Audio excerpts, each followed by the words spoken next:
to the Forbes Family Farm and our Seed to Plate series. This week we are focusing on basil. This is probably one of my favorite crops that we grow. It was actually the original crop that we grew back when we lived in a condominium in downtown Denver. We grew a little plant of basil on our windowsill, and every year that we've had a garden since, we've made sure to feature this crop. It just smells like summer, and it pairs so beautifully with tomatoes, one of our other favorite crops, and it is so abundant if you take care of the plant well. So you can start by either seeding your basil directly in the ground once it warms up. It is a warm weather crop, so you don't want to put it out when the ground is still freezing. Or you can actually start it inside if you want to get a little bit of a jump start on the season. Here in this particular bed we did both. So we started some inside in 72 cell trays. And the seeds are so tiny that it's just fine if you get 2 or 3 in a cell. You can just plant them out together. It's no big deal.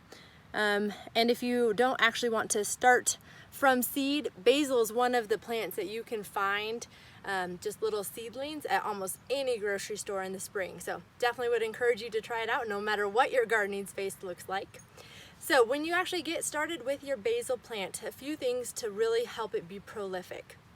It is a plant that needs to be pruned or harvested at least once a week. And so as soon as you have your first 3 nodes of growth, so every time you see kind of a group of leaves here, that's considered a node. So once you have at least 3 nodes of growth, you actually want to chop the entire stem off. I think a mistake people make is they actually just, take one little leaf at a time, thinking, oh, that's all I need for my salad or the dish that I'm cooking.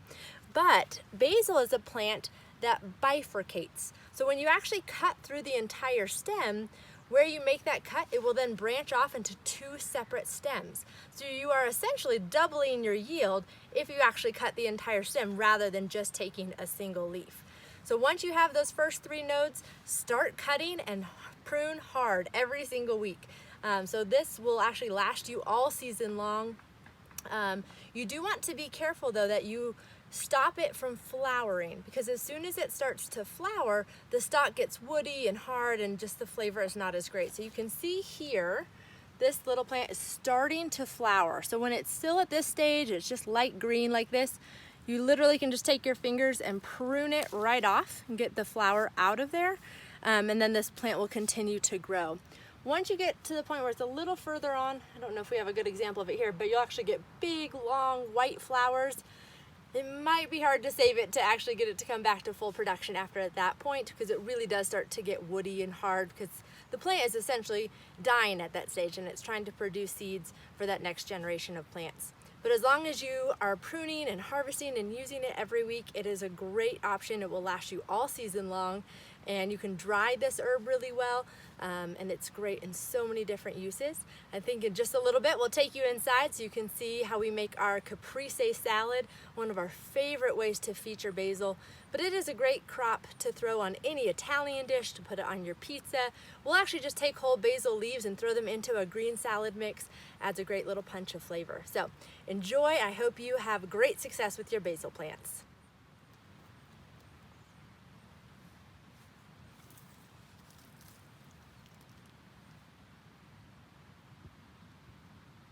Hi everyone, welcome back to the kitchen where we're highlighting basil this week, and I'm going to show you just a really quick way that we love to use basil. It's a way to kind of feature basil and highlight it with some crops that come into season at the same time of year, and that's our tomatoes. And so what it is a simple Caprese salad. It's such a nice quick dinner or lunch for us anytime that we're just so busy with chores and trying to keep up with everything.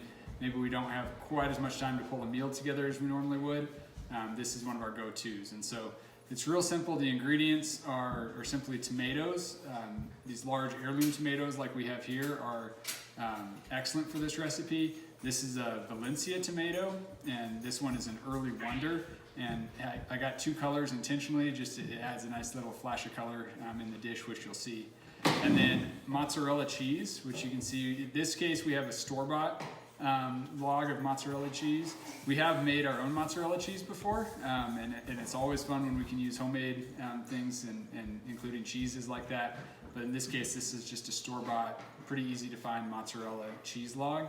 And then of course basil, and then we'll just season it a little bit with some salt, pepper, olive oil, and balsamic vinegar. So like I said, quick recipe. I'll walk you through it here real quick and as we get going.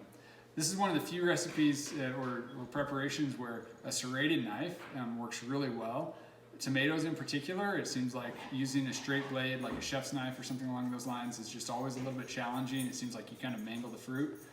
Serrated knives work really well for tomatoes, and it also works really well on the mozzarella cheese log. So all we're doing with the mozzarella is slicing it, and sometimes you can find these logs pre-sliced, which is even easier, but slicing it into about 1/4 inch thick pieces.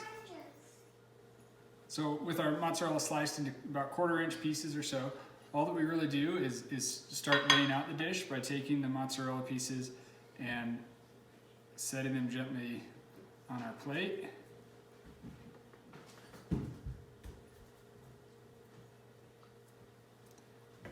And there's no real science to this necessarily. It's kind of whatever works with your plate and your cheese and how you're slicing it. And then next is our tomatoes. Again, these are heirloom tomatoes from our garden. This is just such a nice way to use the heirloom tomatoes. And again, it's 1/8 of an inch to 1/4 inch slices of tomato are just perfect to match with the mozzarella slices. And you can see nice juicy tomato is going to be really sweet and delicious, balanced by the kind of savory, rich flavor of the cheese.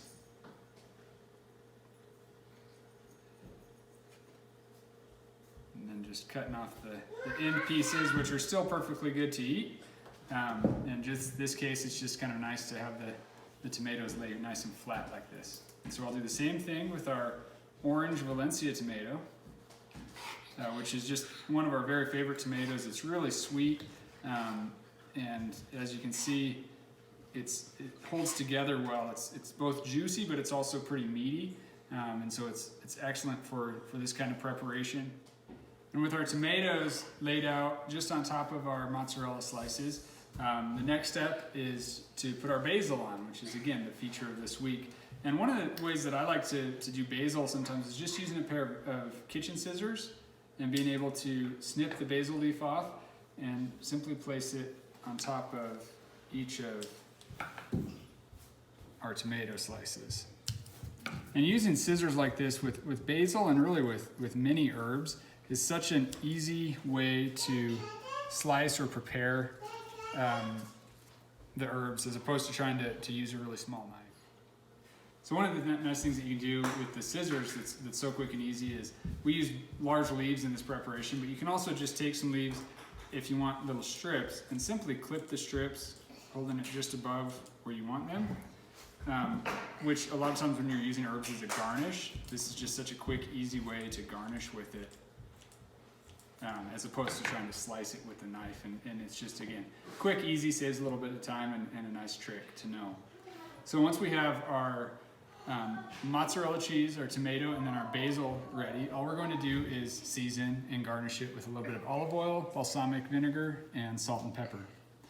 So real simple. We have our shakers that we like, our grinders for the salt. So this is just fresh sea salt, fresh pepper, and then finishing it off with a drizzle of olive oil.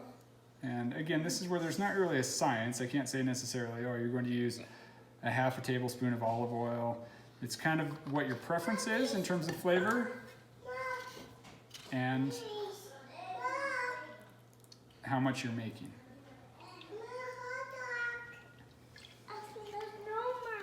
And so that's it. A real quick, simple meal that's nutritious and incredibly flavorful.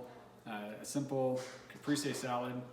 Again, mozzarella cheese, tomato, basil are the key components, and then salt, pepper, balsamic vinegar, and olive oil to taste. An excellent summer meal, whether it be lunch, dinner, or anything.